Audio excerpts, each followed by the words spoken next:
Oh, yeah. Welcome to a Tuesday afternoon Shining Wizard special edition. We are joined by the king of the Cruiserweights, all the way from the UK, Mr. Robbie X. Robbie, how are you?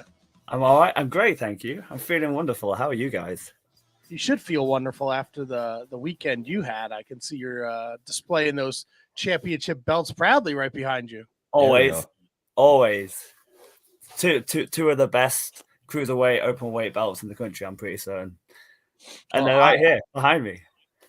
I am doing well. It was a mad scramble for me to get home in time for this because I got jammed up this morning. Of course I did.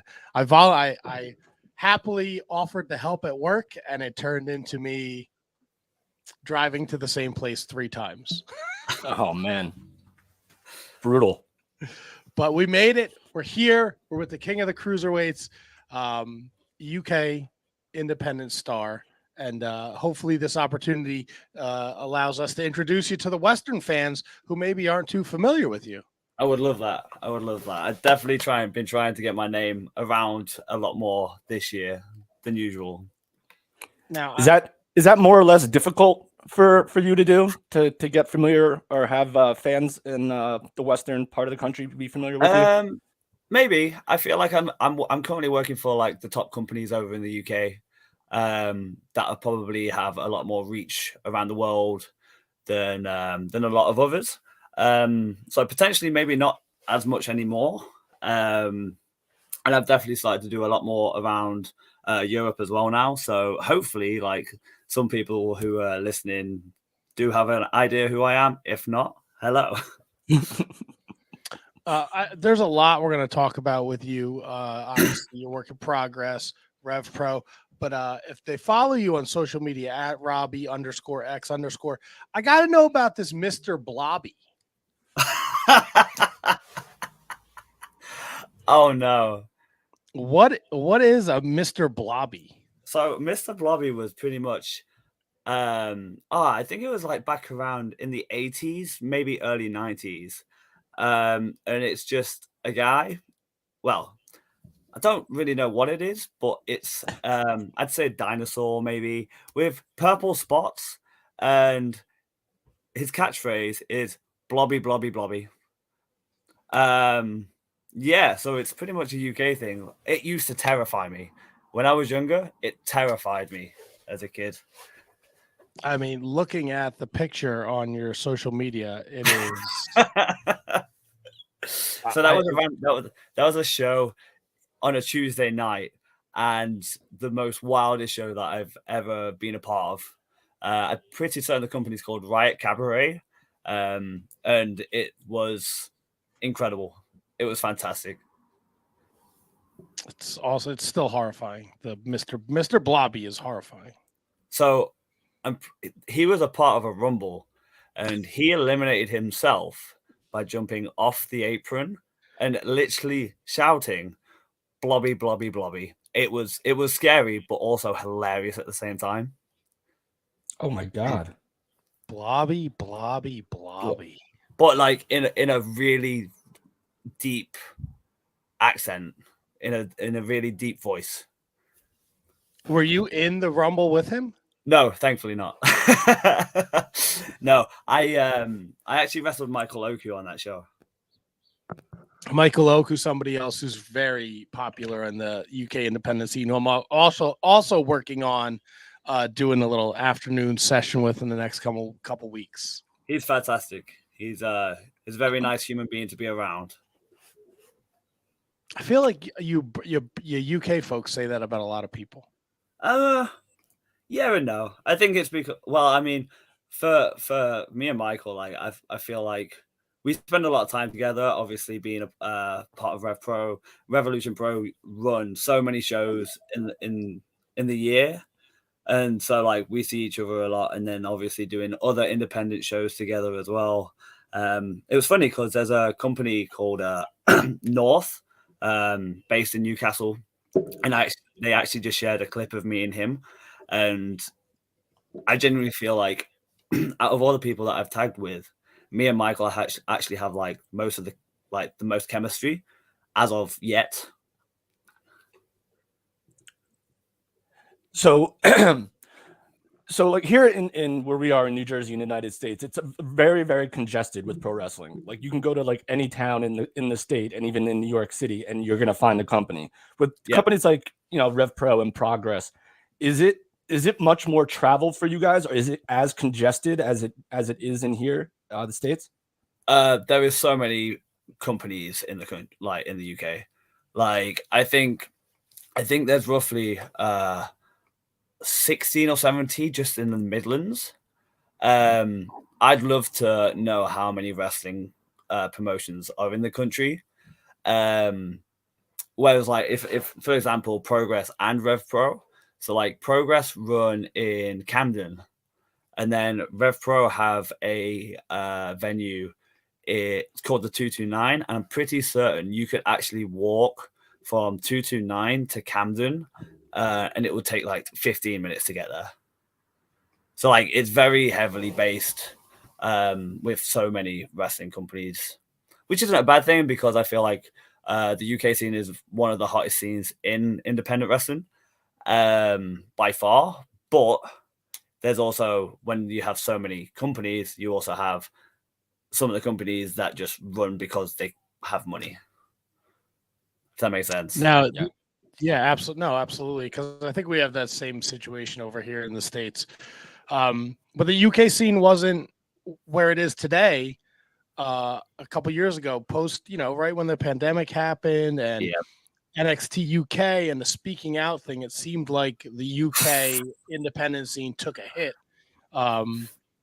Can you walk us through where the independent scene is today versus where it was like right before the pandemic?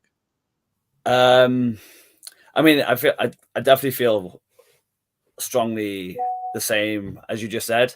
Like wrestling took a massive hit during lockdown, and then the speaking out stuff absolutely like rocked the whole world.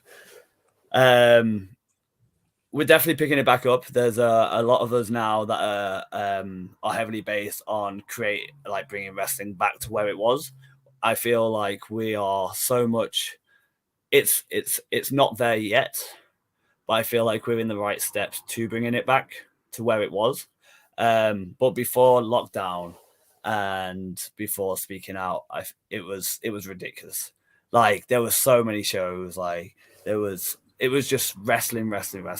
I feel like a lot of Americans wanted to come over to the UK because that's where the scene was. Like everybody wanted to come over to the UK because that's where the best wrestling was. But we're bringing it back. Like 1PW, for example, they're currently in their third. They've just had their third show. The first show sold out at 1,500. The second show in Lincoln, they bought in around 1,100, and then the last show on Saturday was, I think it was like 1,700. Yeah, I saw some of the clips on your social media. It looked pretty impressive. But then with Progress, like I think they sold out around 900, 1,000. Rev Pro are running York Hall a lot of the times, and they're very close to selling out, if not selling out. Like there's a lot more companies now that have rebuilt that brand to bring so much more fans back into it, because after speaking out and COVID, with obviously how COVID was it was a very scary time. So like people kind of lost their confidence on leaving their house, and with speaking out, they kind of lost the love for wrestling. But now all of the bad people are gone from wrestling, I hope. I feel like a lot of people now are getting confident to be coming back to professional wrestling and seeing how great it is, and the atmosphere and everything is just incredible. So you go by the name of King of the Cruiserweights, and you say, you always run this division. Can you talk a little bit about what the evolution of this style of wrestling has kind of been like in the UK and in the States, like junior heavyweight, light heavyweight, open weight? There's like so many different terms. Where do you stand on the evolution of this certain style of wrestling?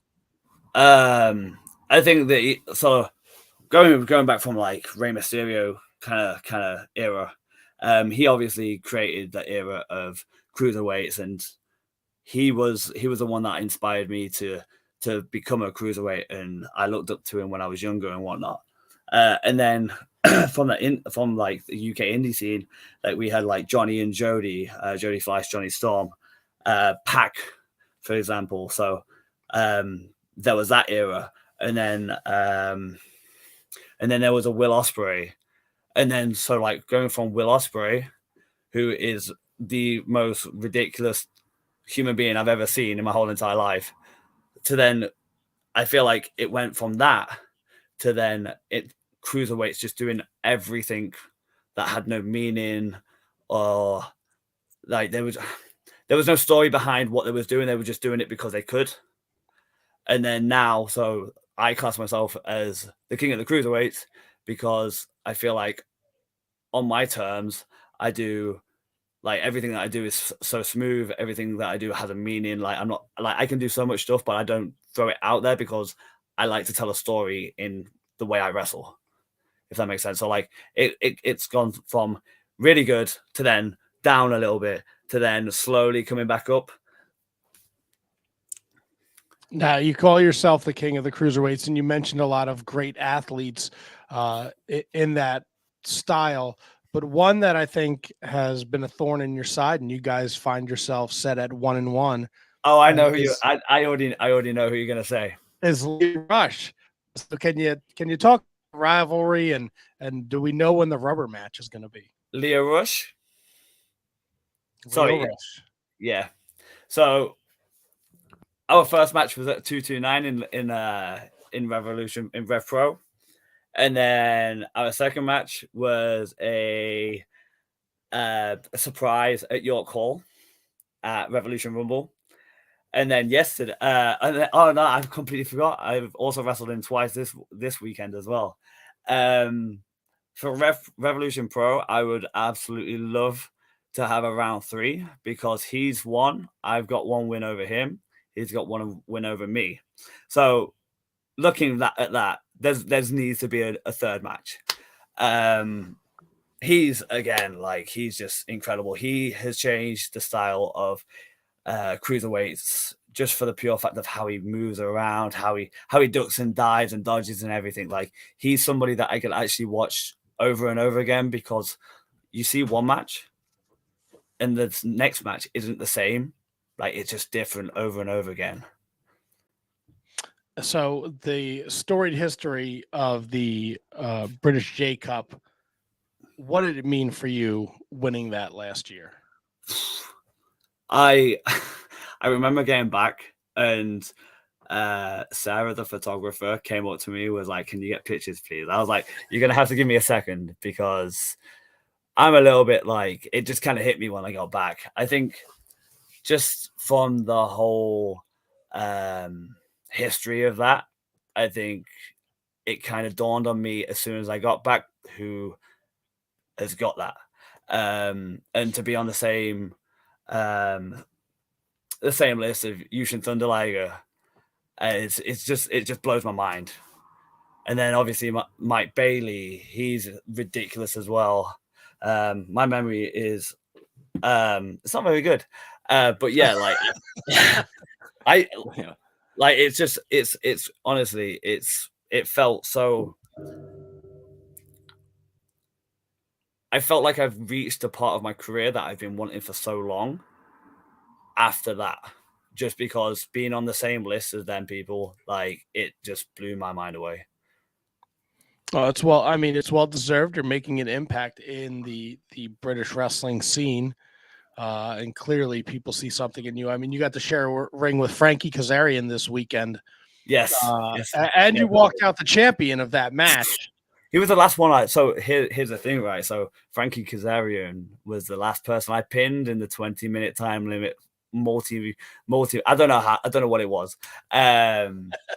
So therefore, that opens up a whole new door for Robbie X versus Frankie Kazarian, and I'm all about that. So there's a possibility of a third Lio Rush Robbie X match.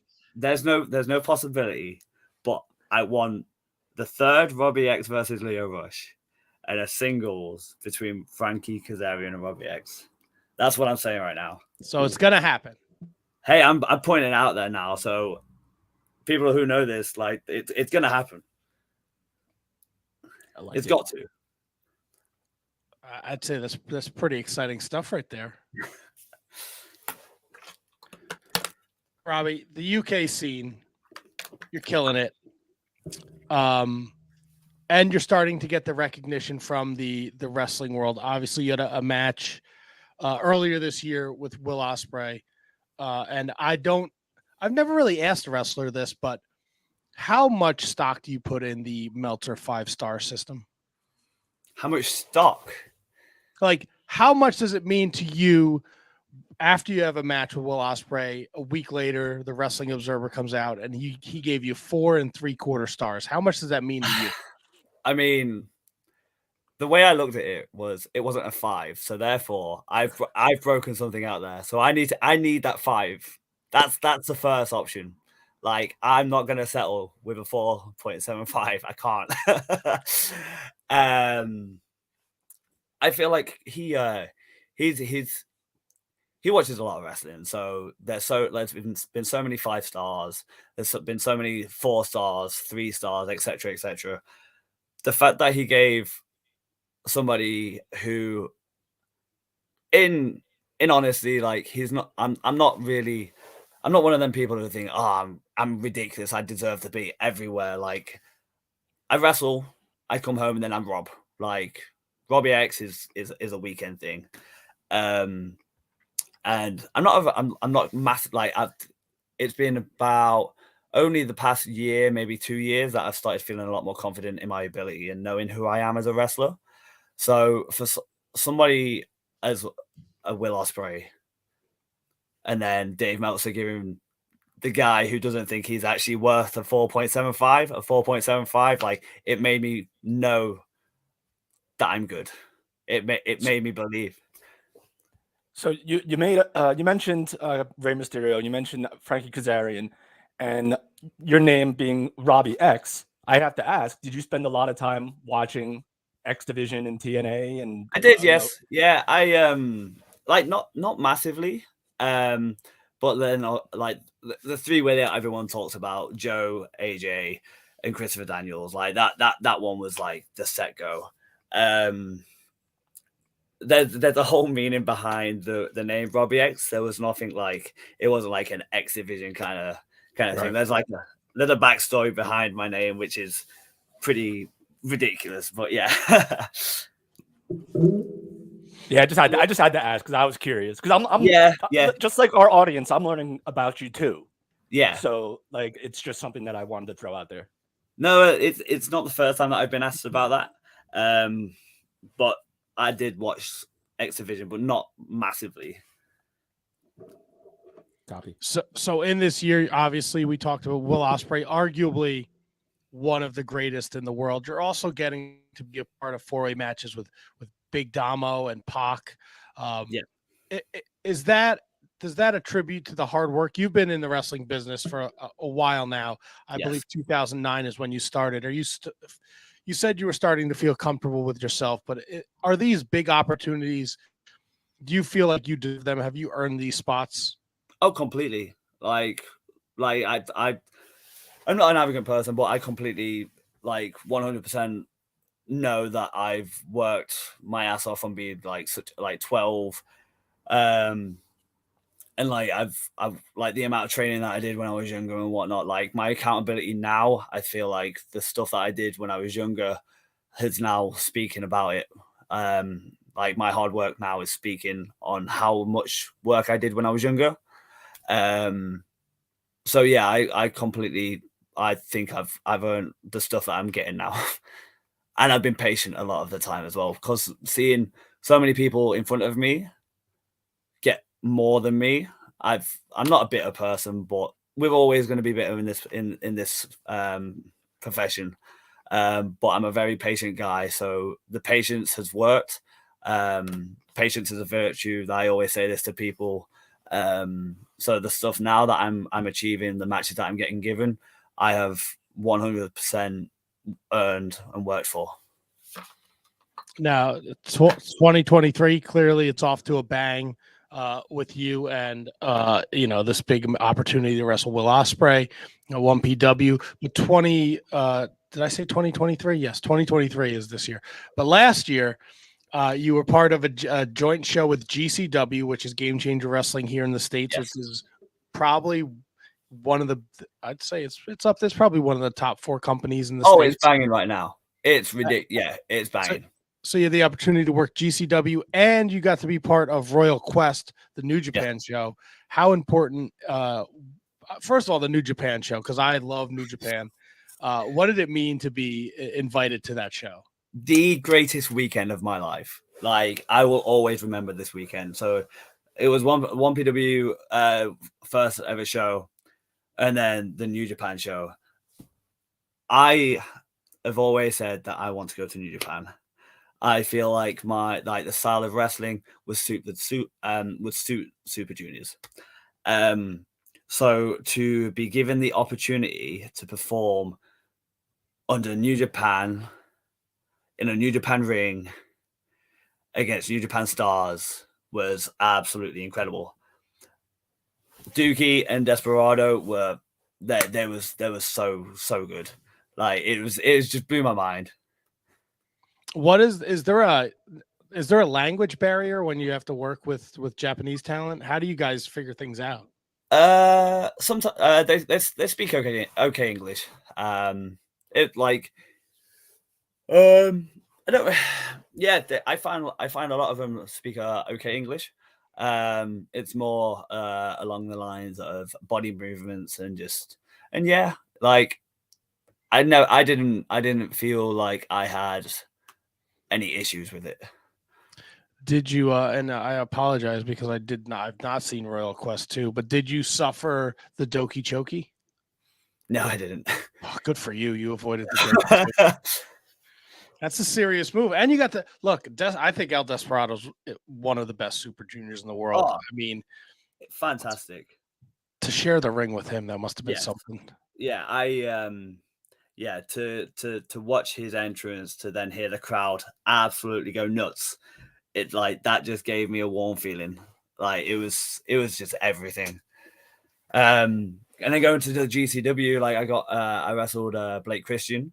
He was I'd love to run that back as well. Like I'd love to run that back so many times.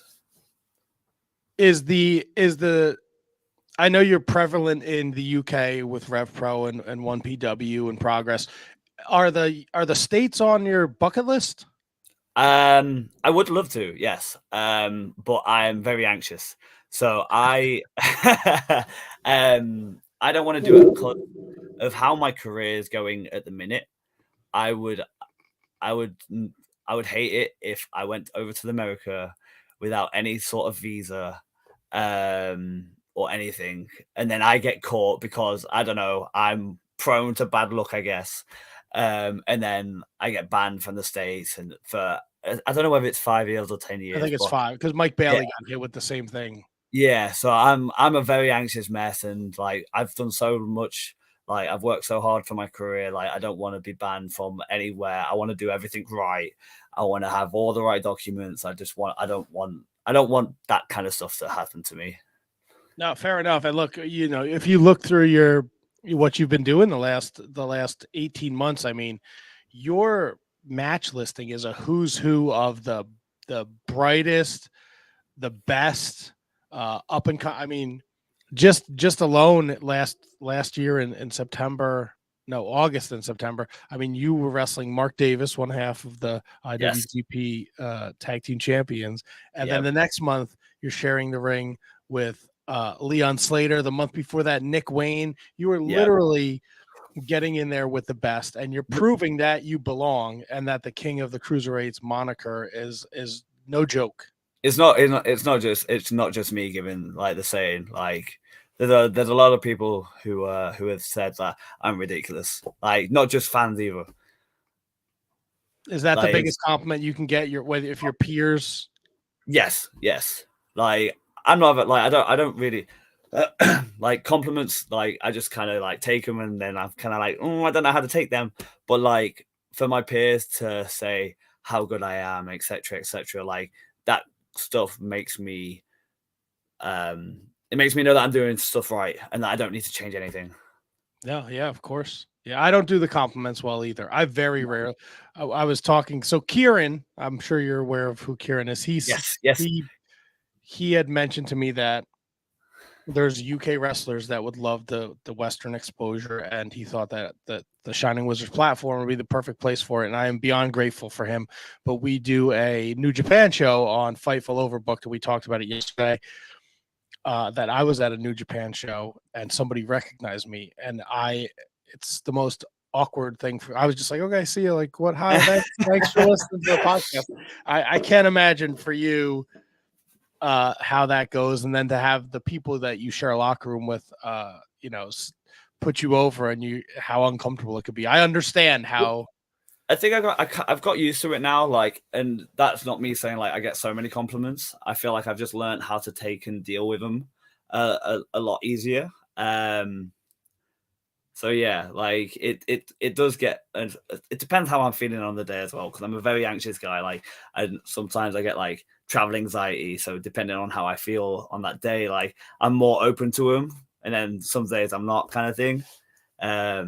But yeah, like I feel like I'm taking compliments a lot easier nowadays. Well, they're well deserved because you behind you. I don't think we've addressed them. It's the 1PW open weight title, and I'm guessing the other one is the Rev Pro Undisputed British Championship. Yes, sir. Is it a pain in the ass to travel with them? I carry them with pride. But is it an inconvenience? No, never. I'll always make them fit, no matter where I go. I'll always make them fit. I always wonder how Ultimo Dragon carried all those belts with him everywhere. Oh, I'm envious. I want that. Let's do it. What's next on the bucket list? What's the next Cruiserweight championship you're looking to snag? What does Progress have for you? They got anything good over there? Pardon, sorry? What does Progress have? They have like I don't think they have a Cruiserweight. I think they have the Atlas. And then the main, I'm not quite sure, and the tags, but I'm not quite sure if they have like a. Or do they? I don't think so. I'm not. I watched one Progress. I'm questioning myself now. So if anyone can tell me, like, I'm pretty certain they only have the Atlas, the Heavy, and the tag titles. Weren't the tag titles shields? That seems a bit much. It was, yes, there was. I don't know whether they brought them back now, but I know there was back when they first started. And then I think they changed them to the belts. I love the shield kind of gimmick though. I think it's different. It's definitely different, but I would not want to travel with them. Could you imagine? Look, you told us before we started, your Saturday to Sunday was a pain in the ass in terms of travel. Could you imagine being in the tube with the shield, having to change in the tube, having to get changed? Yeah. Do you know what? It was kind of funny. Like, I was sat in the tube. And so there was a London Marathon on the Sunday, and also the FA Cup or FA. There was a football match on. All right. And so the underground was so busy with just everyone everywhere. So like, I sat down on this seat and I forced my bag open because I was running very late. And I forced the bag open. Everyone's eyes just started to look over at me, and I just take my socks off and I just get changed. And the amount of people that just looked over at me thinking, what a weirdo. See, that's an everyday occurrence here in the States, especially because we're so close to New York City. That's just another day in the park. Yeah. The Rev Pro relationship with New Japan Pro Wrestling. Obviously, you're the Cruiserweight champion there. Is there a dream opponent you have? Obviously, you tangled with Will, and you've shared a ring with Doki and Despy in tag matches. But is there, are you eyeing Hiromu since he is the? Yes, I have called Hiromu out on a promo that I don't know that's been released yet. So yes, Hiromu is definitely up there. Taiji Ishimori as well. Ishimori's banging, yeah. What about the Master Wato? I've recently I've turned on him. I used to hate Master Wato, but now big fan. Big fan. I'm open to everything. I'm open. Like, I just want to wrestle the best. Like, just bring me everyone. Is the best of the Super Juniors? Is that something you would love to one day take Yes. part in? Yes, it is. Like, that's my next that's my next goal. Like, to perform on Super Juniors. Yeah, you have a pretty look. If people aren't familiar with Robbie X, he's got the British J Cup. He's got all these cruiserweight championships. I mean, this is a guy. You know, you should be watching. Help me. He's tearing it up. I don't know if you need help, man. You just need people to. No. I appreciate any or no help. I'm open to everything. Well, I think people just need to see you wrestle because you do it all in the ring, man. It's a spectacular thing to see. It really is. So someone came up to me the other day and he was like, "Did you know you're a freak?" And I didn't know how to take it. Like, it kind of caught me off guard a little bit. And I was like, "So what do you mean?"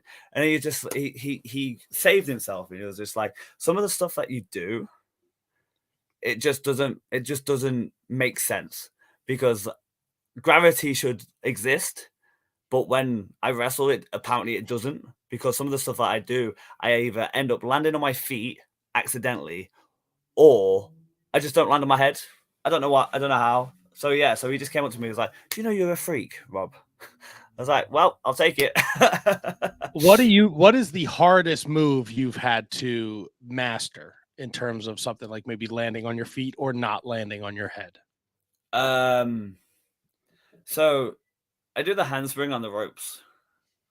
To learn to do it without any hands. So you obviously do the handstand on the ropes and they throw you back. To do it without any hands, that took me quite a well. I accidentally did it in OTT in a 4-way against LJ Cleary, Oku, and Shane Strickland. I accidentally did it once there, and you can tell by my reaction on the video that I wasn't actually meant to do it with no hands. And then yeah, so I did it at OTT, and then I tried it once more the week after. I was like, I'm just gonna throw it out there. I kind of did it, but then I bottled it a little bit. I think it's just one of them moves where you just got to fully commit. Otherwise, it's just dangerous. I mean, no, a lot of the stuff I've seen you do, I would classify as dangerous. As a performer, is it just second nature for you? Like, or are you ever thinking about like worst case scenario? I think I trust myself in my ability. I throw it. I'll just do it. And then if it don't go right, because I can backflip, I know how to protect myself if I'm about to land on my head, I guess. If anything goes wrong, then it's my own doing. Like, if I don't practice it with any crash mats or anything, if I just go, right, I'm just going to do it. If it goes wrong, it's on my own fault. Is there touch wood? Nothing's gone wrong. Knock on wood over here. Is there an injury, an injury in your career that you would define as the worst accident? So I've had two. So I was doing a show. I think I was like 16, 17, and someone gorilla pressed me to the outside onto two of the biggest wrestlers on the show. But he overshot me, and so one of the wrestlers grabbed me by my ankles, which then led me to landing on my head. I had to take like 4 or 5 months out because I chipped a bone in my neck from that. And then the second one actually happened on my birthday 2 years ago. Oh, Jesus. It was just an accident. Like I got rolled up, but one of my left foot stayed underneath his back. He carried on rolling me. Obviously it was no one's fault. And luckily, like with the diet that I was on at the time, it protected my my ligaments, because I was eating a lot of vegetables at that point. vegetables are very good for your ligaments, and they've actually protect my ligaments, because if I didn't, the doctor said I would have snapped my ligaments. Oh, Christ. And I don't want that. No, I don't think anybody wants that. No. So, yeah. So I had to take, I think that one took me about 4 or 5 months out. But yeah, like anything, like they're the only 2 major ones, I'd say. Well, that's not bad, considering you have I mean, you've been in the wrestling industry for over 10 years, which is remarkable because you're still a fairly young man. I don't feel it right now. So you look, man, you had a rough weekend, but you came out a champion. So, I mean, I'd say that's a success. I like to think it's a success. It's definitely a success. And I'm excited for the road now. Like, I'm excited to see where my career path goes, to where everything goes now after that weekend. Since you've been in the UK wrestling industry for such a long time, who would you say is your biggest rival?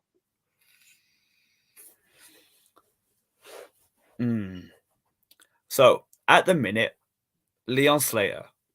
I feel like Leon Slater is my biggest rival. No matter where we go, we end up wrestling each other. I think we've wrestled roughly 10 or 11 times this year already. And he's so young. He's so young and very, very talented. I think Leon's my biggest rivalry at the minute. That's not bad. So you're just not lining them up and knocking them down, huh? I'm trying. Leo. Yep. Has anyone come knocking for that? I know you just won it. This weekend. Has anyone come knocking for that 1PW open weight yet? No, not yet. It's just the first one comes in 6 weeks. 6 weeks. Yes. Yeah. So they were 1PW are running every 2 months now, I think. Okay. So yeah. So in the next 6 weeks, that'll be the first defense. What about do we got something big planned for this 11th anniversary Rev Pro show? Who knows? Who knows? Oh, Robbie, you're the Cruiserweight champion. I have no idea what's going on. Who's going to rock up to you? Anyone can rock up to me. I'm open to anyone. So come on. Right? Is it crazy? The wrestling industry now, we saw the pandemic and everything, and it affected everyone. And now, since things are starting to open up, anyone could essentially show up anywhere. Anywhere. Anyone. Literally anyone can rock up. Do you have a dream opponent, Robbie? Yes, I do. So, number 1, Vikingo. And then number 2, Kota Ibushi. Straight out. Yes, but he's floating around there. He's floating all right. I see him at GCW. I see him just wandering around. He's the one. That's a pretty. I like that list, Robbie. That's a very extensive list. It is, but I'm open to it. And I think what people also need to understand is there's names that aren't on that list, but you've shared the ring with so many of those. You just mentioned Shane Strickland, Rich Swann, Will Ospreay, Despy, Mark Davis. I'm sure Kyle Fletcher somewhere in that Rolodex. I mean, and I don't think people understand like the talent that comes out of the UK, how mainstream they are here in the States. Like I think it goes over people's heads. Yeah. I feel like it's a lot of because there's so many shows. Like I don't think there's anywhere in the world that you could have a Friday show, a Saturday show, a Sunday show, have 2, maybe 3 days off, depending on the time, and then do it all over again Friday, Saturday, Sunday. Yeah, it's nonstop. It's those. I think I remember doing a show, and that was one show out of I think it was 9 or 10 in that weekend. Like there was 10 shows running on one day. Wow, That is crazy. It's wild. It's ridiculous. And depending if people come over during like the summer or whatnot, you could end up wrestling Monday, Tuesday, Wednesday, Thursday, Friday, Saturday, Sunday through 6 weeks. I remember working doing wrestling at Butlins and the camp shows over here. And that was ridiculous. Like I think I ended up having 2 days off in the space of 7 weeks, where it was just like a continuous time of just wrestling all day, all weekend. I mean, that's what you get into it for, right? Yeah. So I'm gonna assume you grew up a UK wrestling fan, right? Yes, yeah. I actually the first ever show that I watched was 1PW. Okay. So what did it mean to you in 2021 at British Wrestling Revolution? You got to wrestle a 3-way with Doug Williams. Oh, incredible. I've never wrestled Doug. I remember watching I think it was him and Nigel McGuinness at 1PW when I was younger. And honestly, like he's the ambassador for a reason. Like he has done everything. And so to share it, like, especially like when you look at it, it's like his kind of style of wrestling compared to my style of wrestling, like I would have never thought that I would actually be sharing a ring with Doug Williams. But then styles clash and they work incredible. Yeah, it's got to mean something to grow up and know these guys, and then to look across the ring and here's Doug Williams. Yeah. Like I was trained by a lot of wrestlers. Like I think,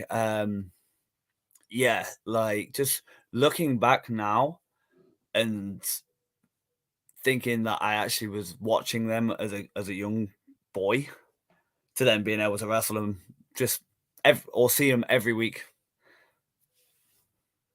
Yeah, it's pretty remarkable, right? As a child, they're superheroes. Now they're your peers, and you're standing across the locker room with them. And so, like, that's literally one of the reasons why I wanted to become a wrestler. So, like, because I started when I was 12. 12. That's so young. I started wrestling when I was 12. Obviously, back then, I just wanted to start wrestling because I loved wrestling at that time. But then when I started actually doing shows and whatnot, I then remembered, like, I remember watching wrestling as a kid and then being like superstars and like my inspiration and whatnot. So I kind of put myself in their shoes, and like that's something that I want to give back now to the younger people and the younger generation. Let me ask you this. Hypothetically, Tony Khan is going to bring AEW to Wembley.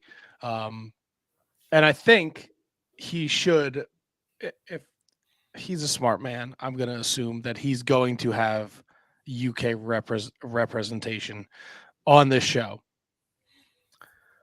I'm gonna start lobbying for Robbie X to be. If it's a crazy 6-way with Vikingo and Commander, and you want to throw Ray Phoenix in there and Leon Slade, and you want to throw Leo Rush in there, let's do it. But I would love. What would it mean to you to have an opportunity to wrestle at Wembley Stadium? It would be out of this world. Like I was meant to be over in Austria that weekend, but then unfortunately, like I just had to bet on myself. I had to bet on myself, and I would have hated myself if I actually went over to Austria. Then I got a message saying, "Hey, are you in the country?" Like it blew my mind, and it would also speak a lot of volumes on how hard I've worked over the past couple of years to actually get to this point now. And then maybe like if I did AEW, then that would open so many more windows because there'd be so many more eyes on me.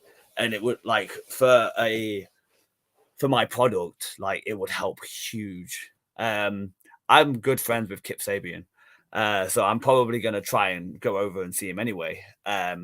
Obviously, Rev Pro announced that they're doing a show the day before, I think it is. Okay. So yeah, like I'm gonna at least try and go down and see Kip because I've not seen him for a while. So yeah, so I'm around, Tony.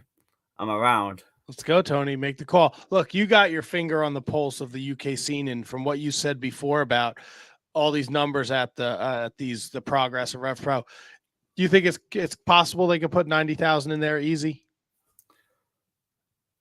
Yes. Maybe not easy, because obviously the cost of living and whatnot. The cost of living over in the country at the minute is absolutely fucked up. Sorry, I don't know whether I can swear or not. You can definitely swear. Okay, so yeah, like I think 90 might be difficult, but then there's also going to be people coming around Europe. Right. It's not just going to be the UK. So with that being said, I think roughly they're going to get 60, maybe 65, but that's still ridiculous numbers.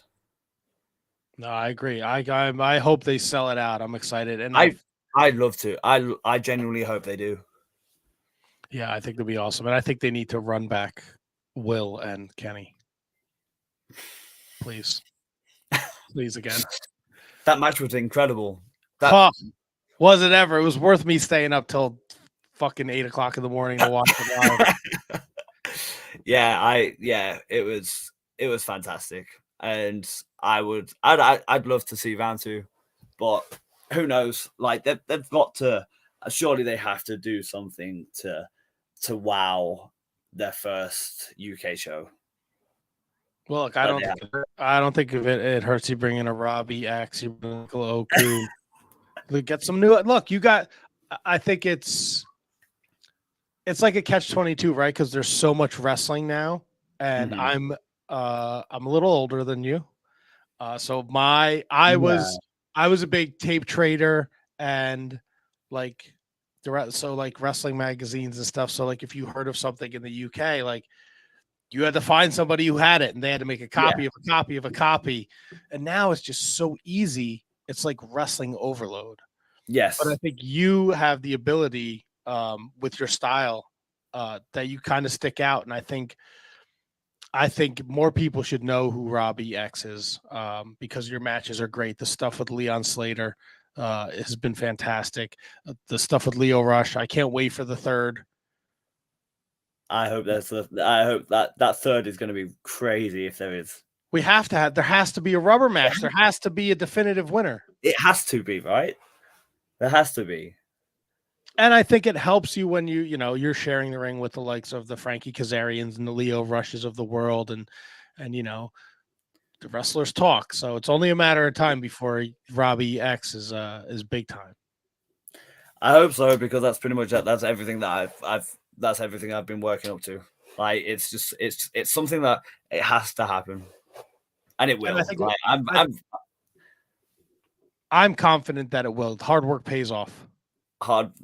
Someone was actually messaging me this earlier, and their last message was hard work does pay off, and it speaks volumes. And what I'm doing now, like everyone's seeing, and I'll just keep doing it. I'm not going to stop. I'm not going to be like, oh, I'm satisfied now, because I'll never be satisfied.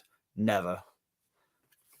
All right, I got to ask you one more question before we let you go. I ask all the guests this question, Robbie. Oh, I'm nervous. Maybe if you want to share, if you want to share, you can share. If not, you don't have to. But I'm going to tell you, Aaron answered this question too. When was the last time you shit your pants? Now, I've never actually shit my pants. You never sharted? No, I farted to the point where I thought I had. There you go. But I haven't actually ever done it. So it was actually 2 times. So PJ Black So he gave me a forfeit. He's a springboard 450. Landed so hard on me that I just had no control. Just popped. I rolled out. Ref came to check on me. I was like, give me a second. I rolled under, checked. Nah, I'm good. Is that the most horrifying? Like, they don't teach you that in wrestling school, right? No. What am I meant to do? Exactly. What am I meant to do afterwards? Like, what's the cleanup method? Do I carry on wrestling? Do I run off holding my ass? Like, what am I going to do? That's it. Yeah, no. If you go under that ring and you check and you come out and you did, like, no one tells you what to do. There's no handbook on this, right? No, there's no training in that. Like, I can land and bump and do all of my flips, but there is no teaching on what happens if you shit your pants.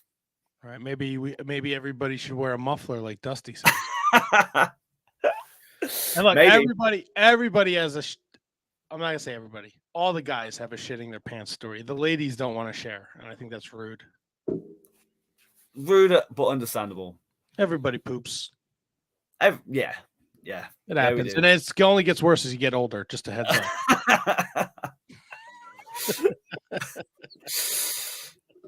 What do we have? What is Robbie X's goals for 2023?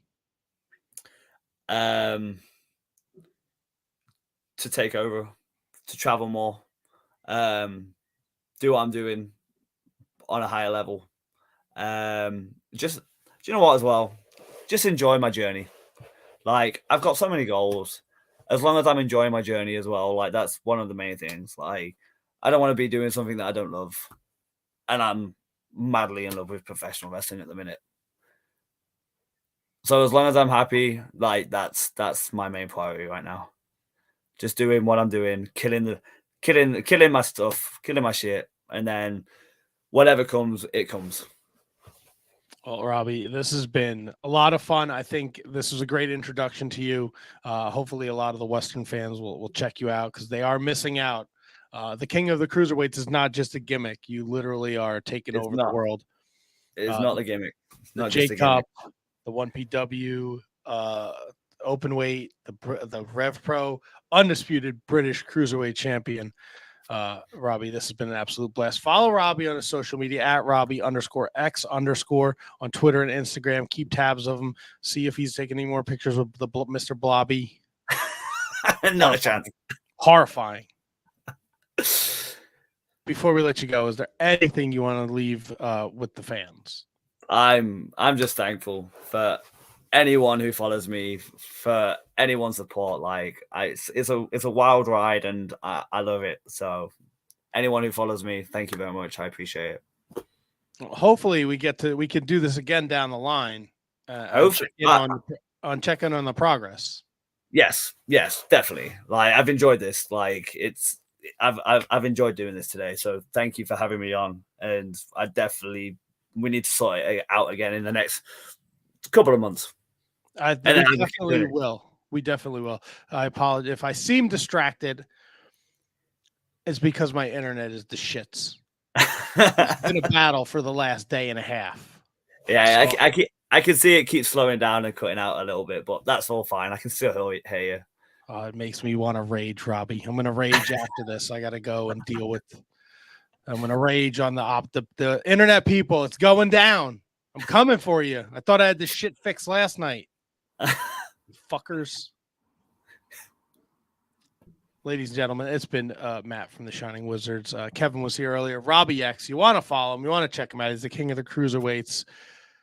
Keep your ear to the ground and your eyes on the UK scene, and you're definitely going to see Robbie X explode. Robbie, it's been a pleasure. Thank you very much for having me. Thank you, Robbie X. Remember, rate, review, subscribe so you never miss any of these bonus episodes, and follow Robbie on social media. Again, I can't stress this enough, at Robbie_X_. We'll see you Monday night with our next episode of the Shining Wizards Wrestling Podcast. Thank you for listening.